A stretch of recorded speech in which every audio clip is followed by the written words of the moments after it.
you want to make sure this pipe is protected. And if you leave air gaps around it, it could freeze.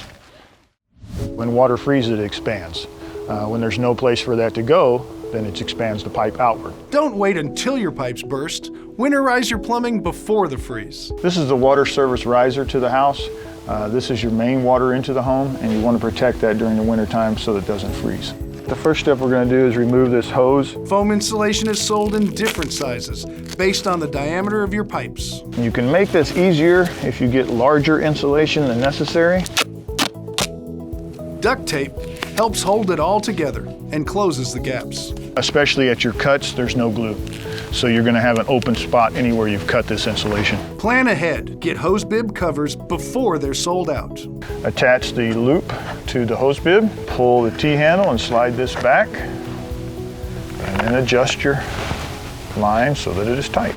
Sprinkler system backflow preventers need to be drained and covered. You want to close this valve first, and then this one. Now you need to open these test ports. They turn a half turn. They're ball valves. Watch for the water. Drain both valves. Your second valve. Any water that's in here now that freezes has a place to expand.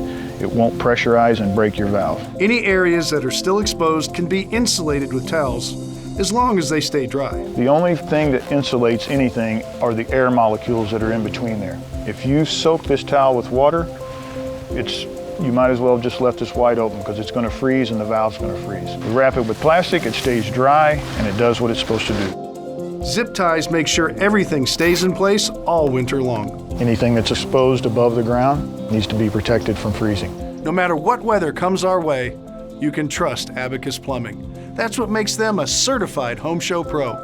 For Home Show Radio, I'm Tom Tynan.